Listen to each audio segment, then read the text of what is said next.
sehat dong. Sehat, harus selalu sehat. Penuh sukacita, penuh semangat, kita siapkan untuk mendengarkan firman Tuhan. Senang sekali kita bisa berkumpul bersama teman-teman di Bina Iman Anak. Nah, sebelum mendengarkan cerita Kaindah, segala sesuatu harus kita buka dulu atau awali dulu dengan doa. Siapkan hati, lipat tangan, tutup mata. Dalam nama Bapa dan Putra dan Roh Kudus, amin. Tuhan, sungguh indah hidup yang telah Kau berikan kepada kami semua. Engkau berikan keluarga yang bahagia, yang sehat, sehingga hari ini kami semua bisa berkumpul dan mendengarkan firman. Tuntunlah kami Tuhan, agar kami selalu berada dalam jalan-Mu dan dalam kasih-Mu. Berkati kami semua Tuhan, berkati saudara-saudara kami, sesama kami, agar mereka dalam keadaan sehat dan selamat. Amin. Dalam nama Bapa dan Putra dan Roh Kudus. Amin. Nah, adik-adik, bacaan minggu ini diambil dari Injil mana ya? Ada yang tahu? Ya, diambil dari Injil Lukas bab 1 ayat 1 sampai dengan 4. Dilanjutkan dengan bab 4 ayat 14 sampai dengan 21. Tapi Kak Indah gak bacakan ya. Adik-adik baca sendiri nanti dengan ayah dan ibu. Ajak juga kakak ya, biar kita membaca sama-sama. Sesudah Yesus dicobai iblis di padang gurun, kembalilah Yesus ke Galilea. Di sana Yesus mengajar di rumah-rumah ibadah. Semua orang memuji Dia. Nah, setelah selesai dari Galilea, kemudian Yesus kembali kemana ya? Ya, kembali ke tempat di mana dibesarkan. Di kota mana? Di Nazaret. Yesus pun pergi ke rumah ibadah untuk mewartakan kabar gembira kepada orang miskin, tertindas, dan membebaskan tawanan dan mengumumkan tahun rahmat Tuhan. Nah, coba adik-adik tahu nggak dari bacaan Injil Lukas yang ini apa yang Tuhan kehendaki pada hidup kita? Tadi kan Yesus mengajar di tempat-tempat ibadah, ya. Nah, di situ Tuhan mengajarkan apa? Ya, membantu orang miskin, menolong yang menderita, apalagi ya tadi ya. Nah, hidup kita harus menjadi kabar gembira bagi orang lain, bagi orang tua, bagi saudara, bagi teman, bagi sesama. Terus bagaimana caranya ya Kak? Mudah banget. Saat ada orang miskin misalnya, adik-adik berikan sedekah kepada mereka. Misalnya melihat orang yang sedang meminta-minta itu di jalan, kita berikan uang atau makanan. Nah, orang yang kita beri pasti gembira kan ya?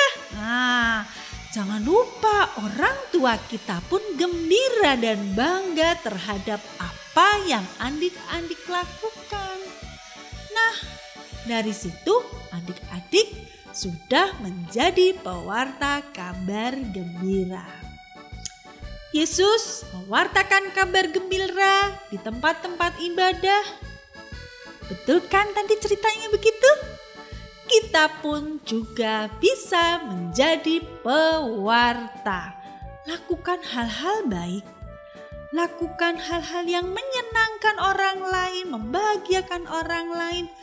Itu salah satu bentuk kita pewarta kabar gembira buat semua orang. Pasti kalau adik-adik, misalnya adik-adik belajar dengan baik, nilainya bagus. Siapa yang senang? Adik-adik senang, orang tua juga senang. Ya, kita melakukan hal-hal yang baik. pasti semua orang yang ada di sekitar kita juga merasakan kegembiraan dan kita selalu menjadi pewarta kecil, walaupun kita masih kecil, tapi kita bisa menyerupai, meneladani Tuhan Yesus yang selalu mewartakan kabar gembira di tempat ibadah. Kalau kita nggak usah di tempat ibadah, tapi di setiap tempat, di rumah, di sekolah, dimanapun kita bisa menjadi pewarta kabar gembira. Siap ya adik-adik, jadi pewarta seperti Tuhan Yesus lakukan. Oke? Nah, kalau begitu kita nyanyi dulu. Kita nyanyi apa ya? Adik-adik pasti tahu deh lagunya. Tanganku kerja buat Tuhan. Bisa ya? Yuk kita nyanyi sama-sama.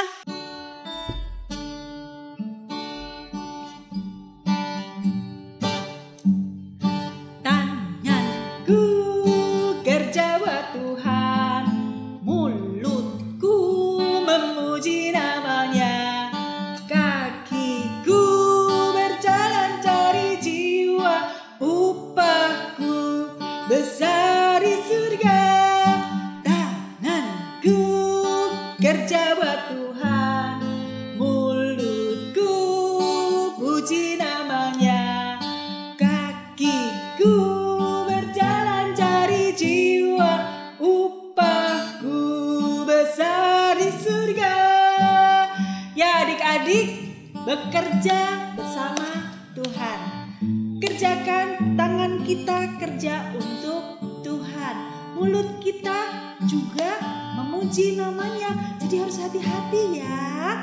Kita harus menjadi pewarta melalui tangan kita, mulut kita, kaki kita, hidup kita untuk kemuliaan Tuhan.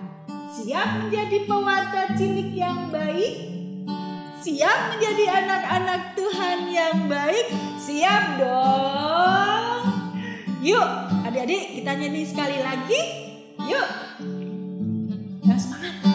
Tanganku kerja buat Tuhan, mulutku memuji namanya, kakiku berjalan cari jiwa, upahku besar di surga. Bye-bye adik-adik, Tuhan memberkati. Adik-adik tersayang, jangan lupa saksikan Bina Iman Anak lihat di channel YouTube Gereja Santo Matius Penginjil Bintaro. Jangan lupa subscribe, like, share, komen, dan bunyikan lonceng. Ditunggu ya.